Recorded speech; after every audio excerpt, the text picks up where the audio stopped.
أعوذ بالله من الشيطان الرجيم.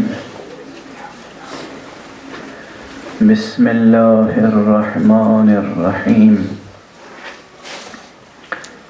الحمد لله رب العالمين، والصلاة والسلام على أشرف الخلائق أجمعين، سيدنا وسيد الأولين والآخرين، حبيبنا وحبيب إله العالمين، إمام المرسلين وخاتم النبيين، أبي القاسم المصطفى محمد،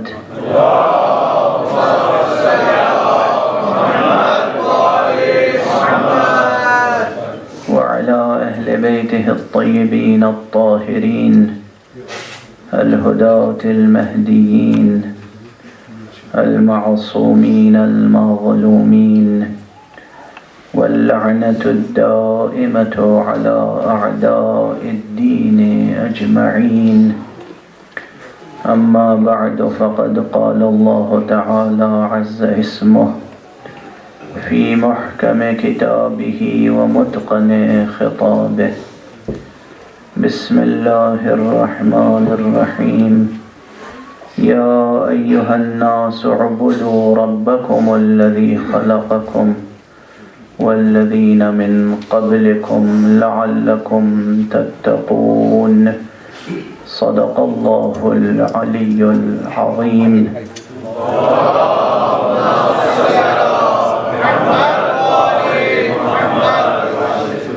ایک اور بلند تر صلوات پڑھیں۔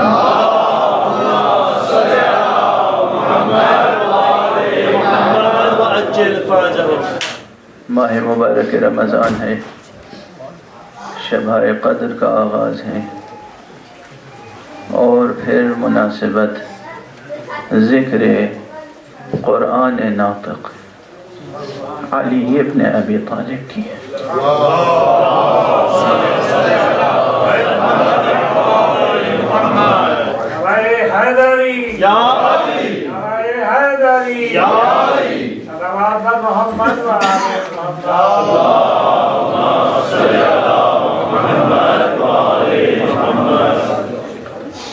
یہ تمام مناسبتیں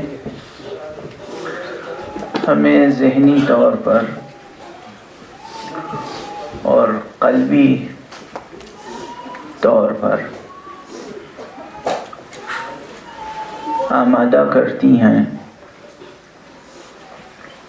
بڑی حقیقتوں کے قبول کرنے کے لیے۔ انسان عموماً اس دنیا میں حیرت کی زندگی گزارتا ہے۔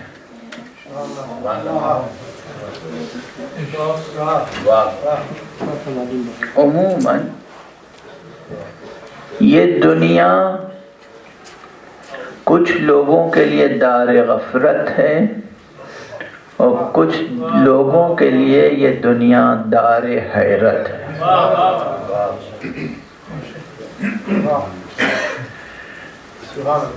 جو لوگ عقل رکھتے ہیں، فکر رکھتے ہیں، جن کے آئینہ ذہن صاف اور شفاف ہیں، جن کے آئینہ قلب منور ہیں، مستنیر ہیں، ان کی کیفیت اس دنیا میں از اول تا آخر ایسی رہتی ہے کہ جیسے حیرت کا سما ہو۔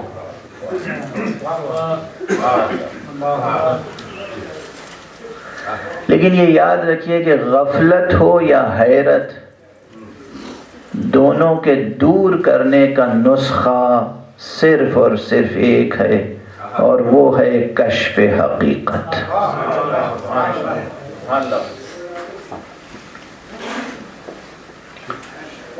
غفلت دور ہوگی جب انسان حقیقت سے دوچار ہوگا، حیرت سے نجات ملے گی جب انسان حقیقت سے دوچار ہوگا۔ اور حقیقت تک پہنچنا آسان بھی ہے، مشکل بھی۔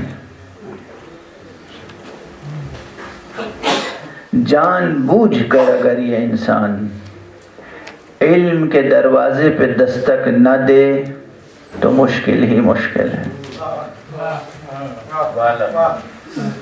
اور اگر در علم پہ دستک دینے کی سعادت حاصل کر لے تو آسان ہی آسان۔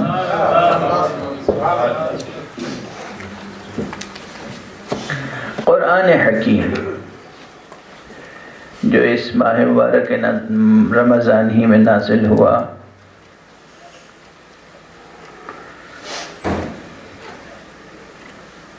یہ لطف الہی، یہ لطف الہی سراسر، یہ قرآن لطف الہی ہے، یہ لطف سخن ہے، اور وجود معصوم لطف مجسم ہے۔ قرآن لطف سخن ہے، وجود مبارک معصوم لطف مجسم ہے۔ اگر یہ دو نہ ہوتے تو ہم اللہ کے اسم گرامی لطیف کے معنی نہ سمجھ سکتے۔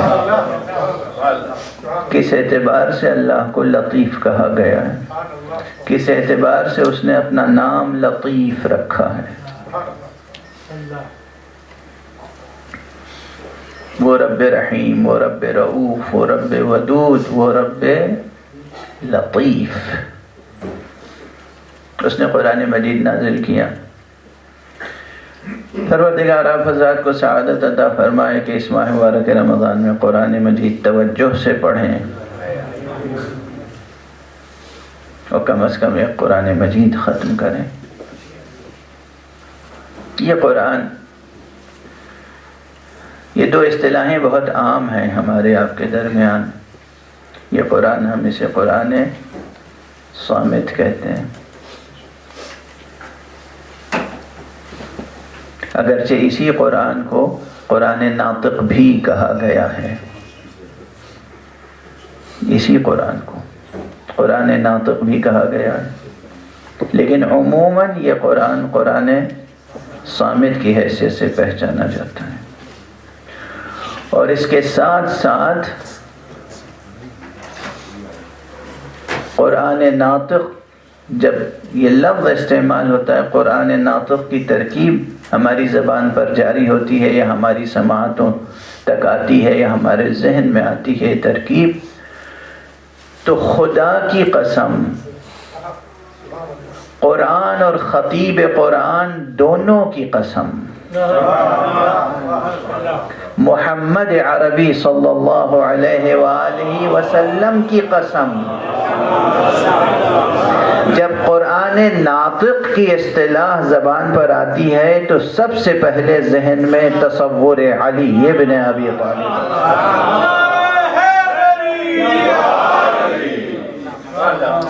جن کے ذہنوں میں یہ تصور نہیں آتا ان کے پاس ذہن ہے ہی نہیں، ذہن نہیں کچھ اور ہے۔ جس کے پاس ذہن ہے، جس کے پاس قلب ہے، ادھر ہم لفظ قرآن ناطق استعمال کرتے ہیں، اور ادھر ذہن کہیں اور نہیں جاتا۔ ذات گرامی ہے امیر المؤمنین علی ابن ابی طالب علیہ السلام تیار۔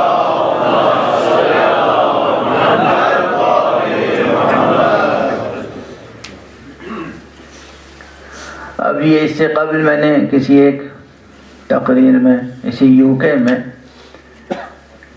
عرض کیا تھا، اور وہ بات جی چاہتا ہے کہ میں پھر دہراؤں آپ کے سامنے۔ قرآن مجید، یہ قرآن مجید دو دفتیوں کے درمیان یہ قرآن صامت کہتے ہیں ہم اسے، اور یہ آیات الہیہ کا مجموعہ ہے، اور اس پوری کائنات میں ہر ذرہ آیت الہی ہے۔ مشہور شعر ہے عربی کا، وفی کل شیء لہ آیۃ تدل علی انہ الواحد، وفی کل شیء لہ آیۃ، ہر شے میں ایک نشانی ہے اس کے لیے جو دلالت کرتی ہے کہ وہ ذات پاک ایک ہے، واحد ہے، احد ہے، ایک خالق ہے۔ صحرا کا ذرہ ذرہ آیت الہی ہے، دریاؤں کا قطرہ قطرہ آیت الہی ہے، ہر گزرتا ہوا لمحہ آیت الہی ہے، زمین تا آسمان نامتناہی آیات الہیہ ہیں، مگر سب صامت ہیں۔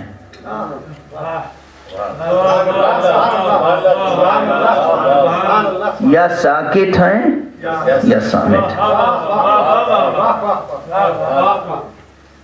ذرہ آیت الہی ہے مگر ساکت، دریا آیت الہی ہے مگر ساکت، پہاڑ آیت الہی ہے مگر ساکت، ستارے آیت الہی ہیں مگر ساکت، چاند آیت الہی ہے مگر ساکت، سورج آیت الہی ہے مگر ساکت، قرآن آیت الہی ہے مگر صامت۔ اس پوری ساکت و صامت کائنات میں ایک قرآن ناطق ہے جس کا نام ہے علی ابن ابی طالب۔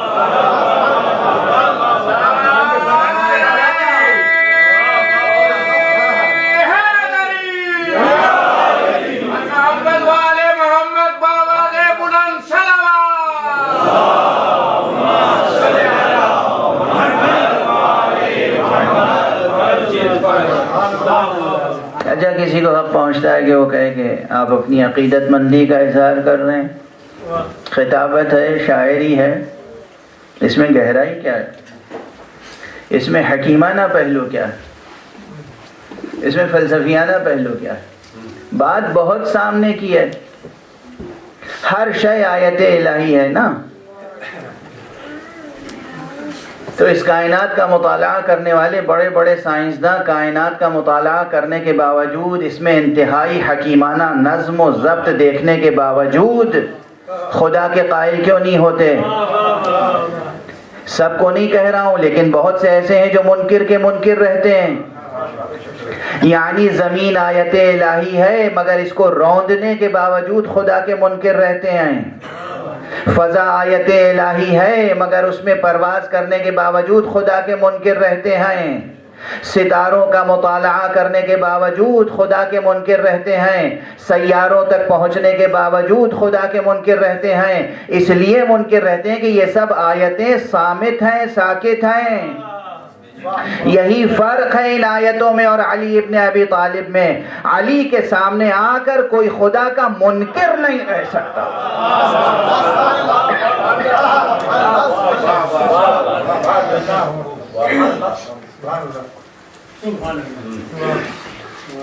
زمین تا آسمان ہر آیت کے سامنے سے گزر جائے انسان، اور ممکن ہے کہ خدا کا کلمہ نہ پڑھے، مگر علی سے دوچار ہو کر خدا کا کلمہ نہ پڑھے، یہ ممکن نہیں۔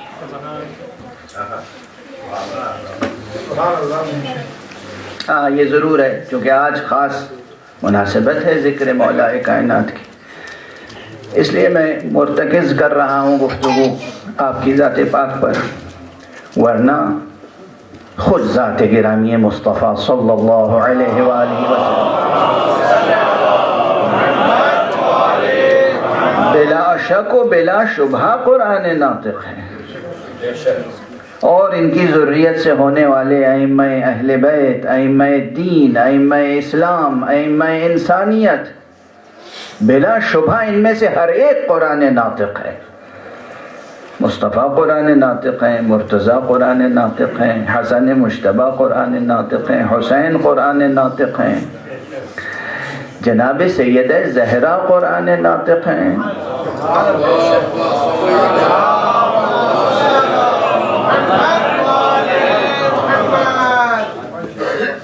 اور حضرت امام زین العابدین علیہ السلام سے لے کر وہ سلسلہ ائمہ عصمت و طہارت کا، ان میں سے ہر ایک قرآن ناطق ہے۔ جملہ اور عرض کر دوں، قرآن صامت و قرآن ناطق کا بھی ضبط کیجیے گا، گریہ نہ کیجیے گا۔ قرآن ناطق و قرآن صامت کا اگر ایک فرق دیکھنا ہو بہت بڑا تو بس یہ دیکھ لیجئے کہ قرآن صامت ہم اسے کہتے ہیں کہ جسے معاویہ نو کے نیزہ پر اٹھائے اور وہ خاموش رہ جائے، قرآن ناطق ہم اسے کہتے ہیں جسے یزید ابن معاویہ نیزے پہ اٹھائے اور تلاوت کرنا شروع کر دے۔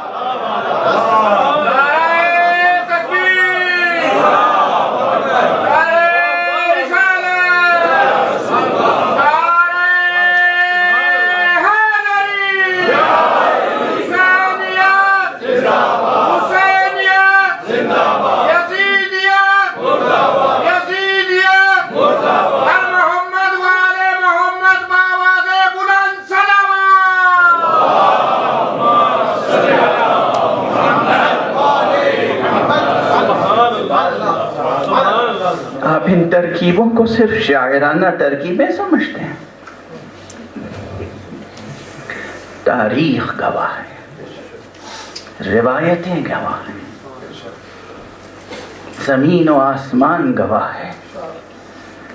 یہ بڑا فرق قرآن صامت کا اور قرآن ناطق کا۔ وہ جو جنگ صفین میں معاویہ نے نیزے پہ اٹھایا تھا، کیا تھا؟ قرآن، مگر اس کا نتیجہ کیا ہوا؟ پھر جملہ کہہ لینے دیجئے، یا علی، آپ کی ذات گرامی سے معذرت کے ساتھ، جنگ صفین میں اگرچہ آج بھی اجماع مسلمین یہ ہے کہ علی اکبر تھے اور علی اکبر ہیں، مگر پھر بھی یہ مسئلہ بڑی حد تک قابل بحث بنا لیا گیا۔ مگر سر مبارک حسین کے نوکے نیزہ پہ بلند ہونے کے بعد کسی میں جرأت نہیں ہے جو اس مسئلے کو قابل بحث بنا سکے کہ حسین حق پر تھے یا یہ فرق ہے قرآن ناطق و قرآن صامت کا۔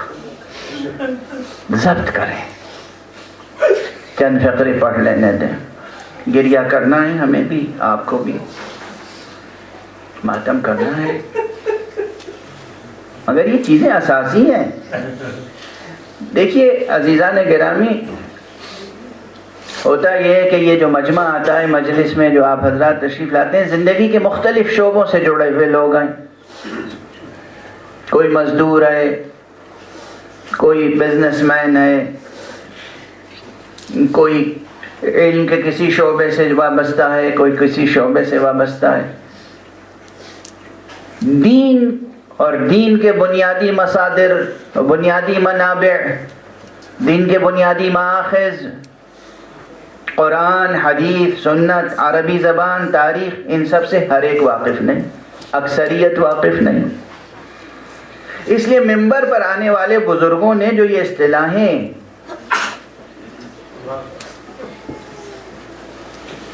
آپ کے حوالے کی ہیں، یہ جو ترکیبیں وضع کی ہیں، یہ جو اصطلاحیں وضع کی ہیں، یہ اصطلاحیں محض شاعرانہ تخیل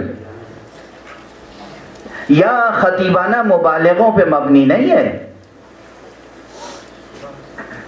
نہ جانے کتنا مطالعہ، ہزاروں صفحات کا مطالعہ اور ہزاروں راتوں کا تفکر نچوڑ کر ان ترکیبوں میں رکھا گیا ہے تاکہ عوام الناس کے حوالے کر دیا جائے۔ یہ قرآن کیا ہے؟ قرآن صامت ہے۔ یہ قرآن کیا ہے؟ یہ کون ہے؟ یہ قرآن ناطق ہے۔ یہ صرف مدحیہ نظم کے بول نہیں ہیں، یہ مدحیہ نظم کے بول نہیں ہیں، اس کے پیچھے کلامی، عرفانی، تفسیری، روائی نہ جانے کتنا مطالعہ ہے۔ یہ قرآن قرآن ہے مگر قرآن صامت، یہ قرآن قرآن ہے مگر قرآن ناطق، علی قرآن ناطق۔ اب اس قرآن صامت کا مطالعہ شروع کریں۔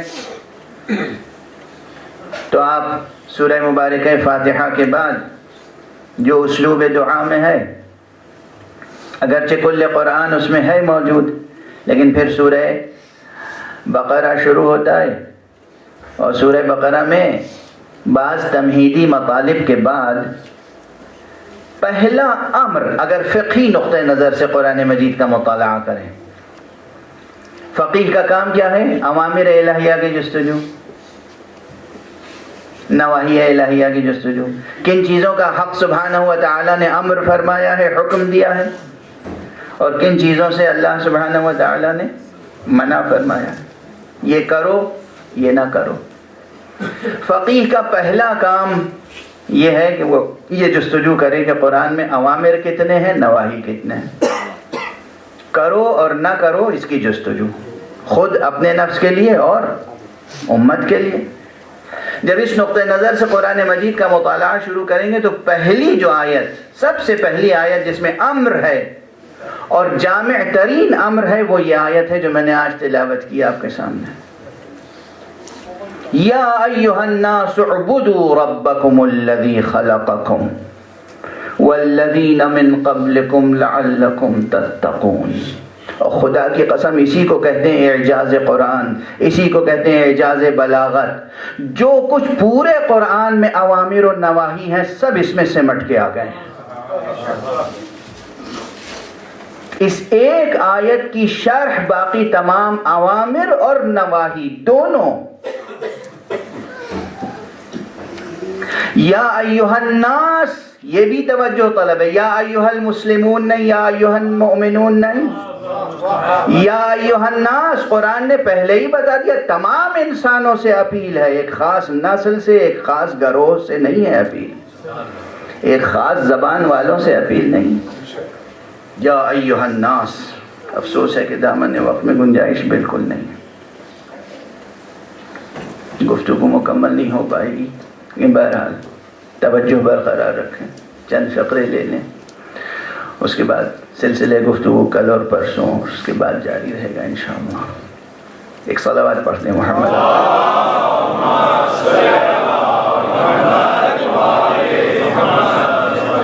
یا ایھا الناس، سب سے پہلے یہی یاد رکھیں، خود یہ کہ قرآن مجید کی اپیل بالکل شروع میں واضح ہو گئی، گفتگو عربوں سے نہیں ہے، صرف بنو ہاشم سے نہیں ہے، صرف بنو عبد المطلب سے نہیں ہے، گفتگو تو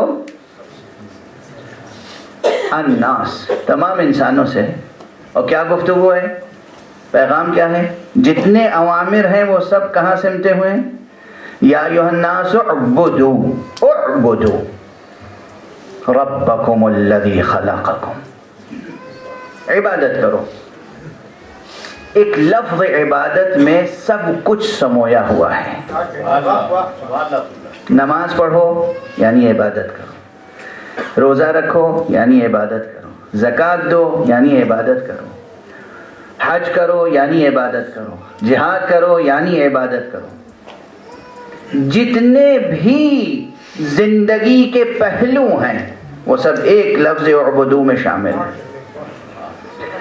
یعنی اعبدو کا ترجمہ کروں تو اس طرح ہو سکتا ہے کہ اے انسانوں، زندگی بسر کرو بھرپور اپنے رب کے آئین کے سانچے میں۔ بھرپور زندگی بسر کرو، مگر اپنے رب کے آئین کے مطابق۔ رب کا حوالہ کیوں آیا ہے یہاں پر؟ اس آیت میں نہ لفظ اللہ آیا نہ کوئی اور کلمہ۔ اب دیکھیے یہ سب سوالات، وقت کے دامن میں گنجائش نہیں، لیکن میں سوالات قائم کرتا ہوا آگے بڑھ جاؤں گا۔ بس ایک بات اور عرض کر دوں، علمی بحث ہے بہت تفصیلی، مگر سمیٹ کے عرض کر دوں، اور انشاءاللہ کل کی گفتگو میں کچھ کوشش کروں گا کہ عرض کر سکوں۔ توحید، یہ بار بار میں کہہ چکا ہوں، شاید اگر مبالغہ نہ ہو تو 100 بار تو کہہ چکا ہوں گا ممبروں سے، اور ہمیشہ کہوں گا، دہراؤں گا، یاد دلاؤں گا۔ قرآن مجید بحیثیت کتاب، اس کا موضوع اگر دریافت کیا جائے تو ایک ہے، اور وہ کیا ہے؟ توحید۔ توحید کے مراتب ہیں. توحید کے مراتب مختلف عرفاء نے مختلف انداز سے بیان کیے ہیں، لیکن زیادہ تر اجماع اس پر ہے تقریباً کہ 3 مراتب ہیں توحید کے: توحید افعال، توحید صفات، توحید ذات. توحید افعال، توحید صفات، توحید ذات. اس آیت میں توحید افعال سے آشنا کیا گیا ہے. اس کے بعد جب قرآن مجید میں آپ آیت الکرسی تک پہنچتے ہیں اور آیت نور تک پہنچتے ہیں اور دوسرے مقامات پر پہنچتے ہیں تو وہاں توحید صفات سے آشنا کرایا گیا ہے. جب آخر قرآن میں سورہ مبارکہ اخلاص تک پہنچتے ہیں تو توحید ذات سے متعارف کرایا گیا ہے. سورہ اخلاص، سورہ قل هو اللہ احد، وہاں توحید ذات ہے. اور بھی آیتیں ہیں لیکن تدریج دیکھیے. رب کا کلام ہے نا، تو معلوم ہے کہ ذہن کو کس طرح ترقی دی جاتی ہے.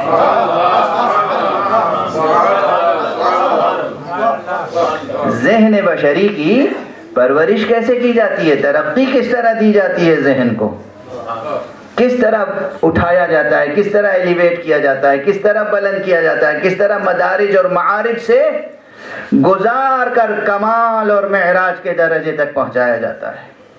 تو توحید صفات کی، توحید افعال سے تعارف کرایا گیا. رب، ربوبیت، خلق، فعل حق ہے. عبادت کرو اپنے اس رب کی جس نے تمہیں خلق کیا. خلق فعل الہی ہے، ربوبیت فعل ہے. اور نہ صرف یہ کہ تمہیں خلق کیا، والذین من قبلکم، جو تم سے پہلے گزر چکے ان کو بھی اسی نے خلق فرمایا، ان کا بھی وہی پرورش کرنے والا تھا. لعلکم تتقون، تاکہ تم فنا ہونے سے بچ جاؤ.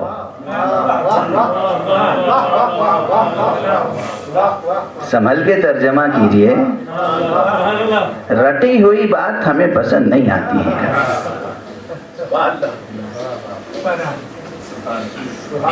اے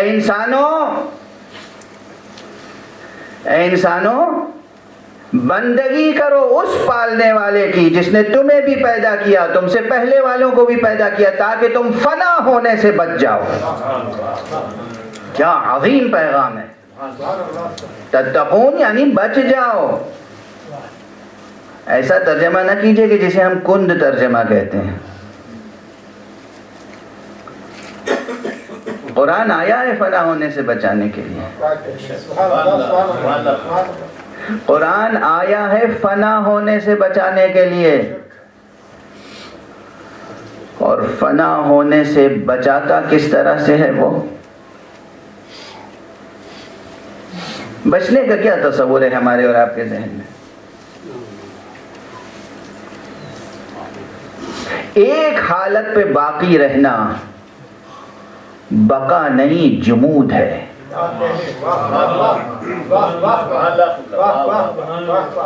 کاش یہ نقطہ سمجھ میں آ جائے. ایک حالت پہ باقی رہنا اسے بقا نہیں کہتے، اسے جمود کہتے ہیں. جامد ہے ایک چیز اپنی جگہ پر. بقا کے معنی یہ ہے کہ وہ چیز، اس کے اندر جتنے امکانات ہیں وہ سب فعلیت کے درجے تک پہنچ کر کمال کی منزل تک پہنچتے چلے جائیں. اسے کہتے ہیں بقا.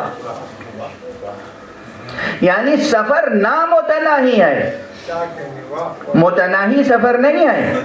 سفر رک جائے تو فنا ہے، جاری رہے تو بقا ہے. بس اب مختصر وقت میں ہم اس پوری بحث کو سمیٹیں. ہمارے اندر تو طاقت ہے نہیں، ممکن نہیں ہے کہ ہم سمیٹ سکیں. پوری دلاویزی کے ساتھ اور پوری حکیمانہ کنسسٹنسی کے ساتھ یہ اعجاز بھی اگر تھا کسی میں تو قرآن ناطق میں تھا، جس نے ایک جملے میں سمو کر رکھ دیا انا للہ و انا الیہ راجعون۔ راجعون راجعون، ہم اللہ ہی کے ہیں، اللہ ہی کے لیے ہیں اور اللہ ہی کی طرف جا رہے ہیں۔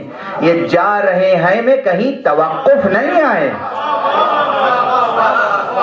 سفر ختم ہونے والا نہیں ہے۔ ذات گرامی نام و تناہی ہے، ہمارا سفر بھی نام و تناہی ہے۔ صلوات پڑھ دے محمد و آلہ۔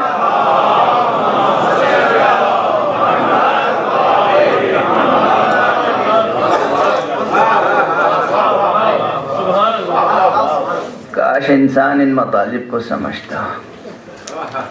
بس چند فقرے کہوں گا اور آپ کی طبیعتیں منقلب ہو جائیں گی۔ بات حالانکہ فلسفیانہ ہے، بات حکیمانہ ہے، بات فضائل کی ہے، مگر بات ہی کچھ ایسی ہے کہ فضائل کا جز ہونے کے باوجود سر و سینہ پیٹ کر رونے کا جی چاہتا ہے۔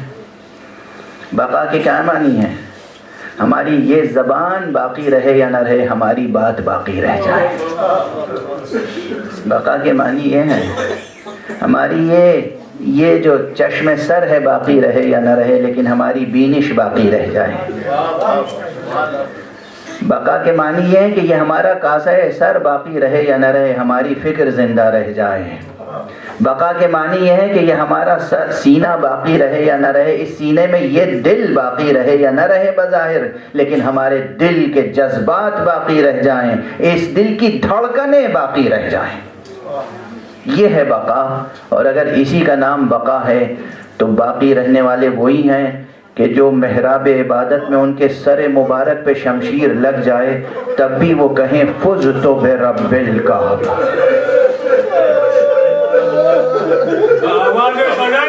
خدا کی قسم، خدا کی قسم، خدا کی قسم، کیا کامیابی کا اعلان ہے،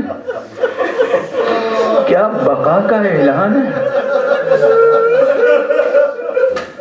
سر مبارک پہ شمشیر لگی ہے۔ اس وقت علی نے انا للہ نہیں کہا، فزت ورب الکعبہ، رب کعبہ کی قسم میں کامیاب ہو گیا۔ خدا آپ کو کسی غم میں نہ رلائے سوائے غم اہل بیت کے۔ بس 2-3 ہی دقیقے ہیں، ان دقیقوں میں کتنا بیان ممکن ہے۔ آج کی شب ضربت علی ابن ابی طالب۔ ایک روایت یہ ہے کہ شب ضربت اور صبح ضربت امام حسین کوفے میں موجود نہیں تھے۔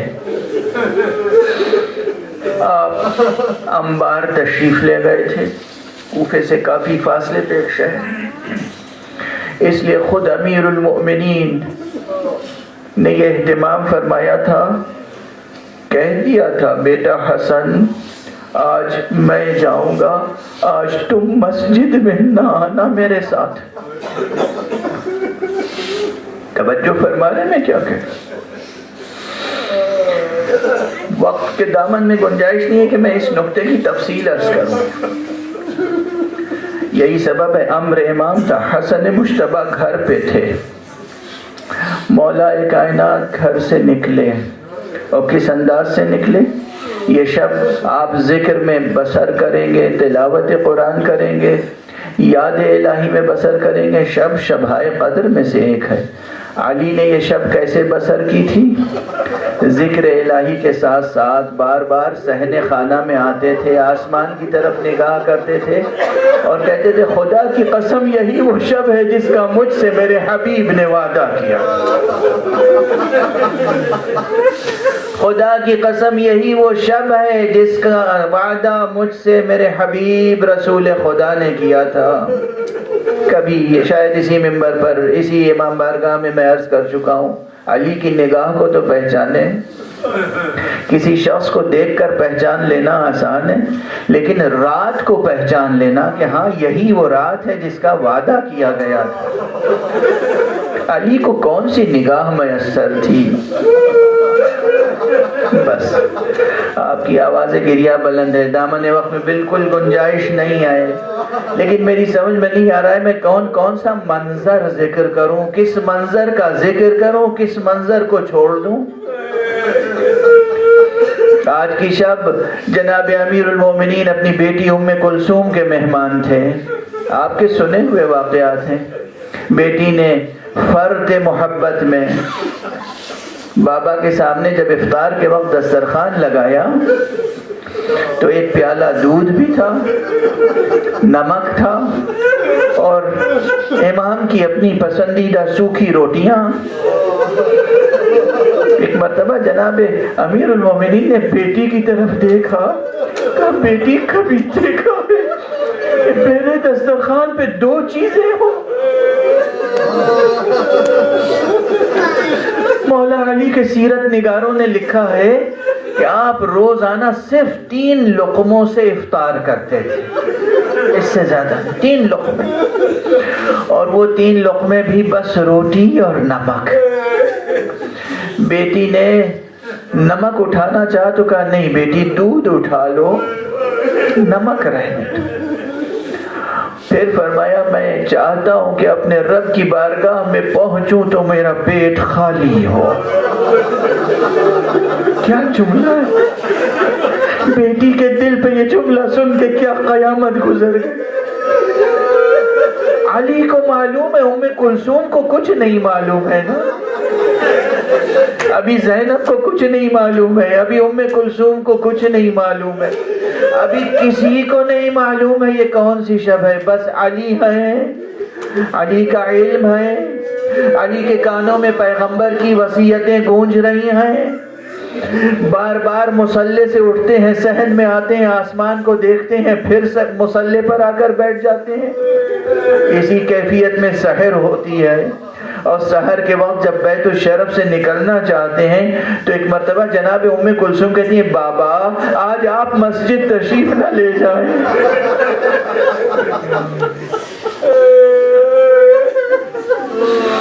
مولا کائنات فرماتے نہیں بیٹی، نہیں بیٹی، جو مقدر ہے وہ ہو کر رہے گا۔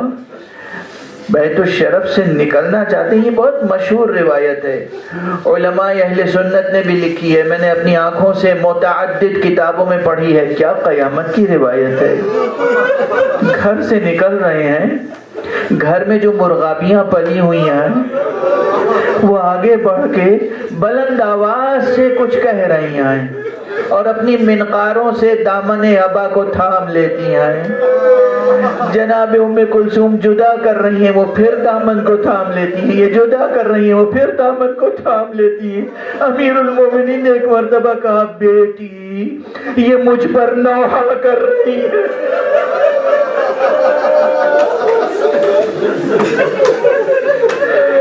بیٹی یہ مجھ پر نوحہ کر رہی ہے، بیٹی میرے بعد اگر ان کا خیال رکھ سکنا تو رکھنا، ورنہ انہیں آزاد کر دے۔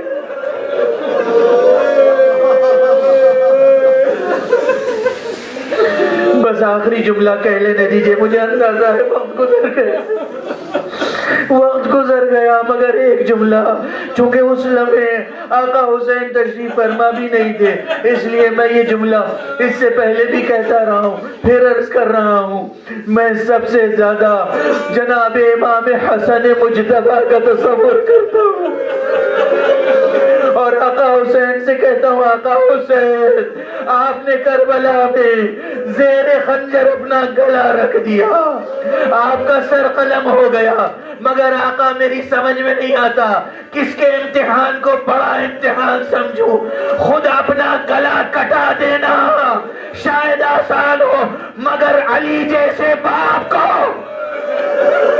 سجدے کے حالت میں زخمی دیکھنا، یہ امتحان وہ تھا جو حسن مجتبیٰ نے دیا۔ ہمارا سلام ہو یا امیر المومنین، آپ پر سلام، یا امام حسن مجتبیٰ آپ پر سلام، یا رسول خدا آپ پر سلام۔ کیا سن رہا ہوں؟ دنیا نے کیا سنا؟ یہ 19ویں صبح کو زمین و آسمان کے درمیان کیسی آواز بلند تھی؟ تہدمت واللہ ارکان الہدی، خدا کی قسم ارکان ہدایت منہدم کر دیے گئے۔ یہ کسی اور کی آواز نہیں تھی، یہ جناب جبرائیل کی آواز تھی، جس آواز کو سنتے ہی اب زینب بلک بلک کے رونے لگی۔ ام کلثوم کی زبان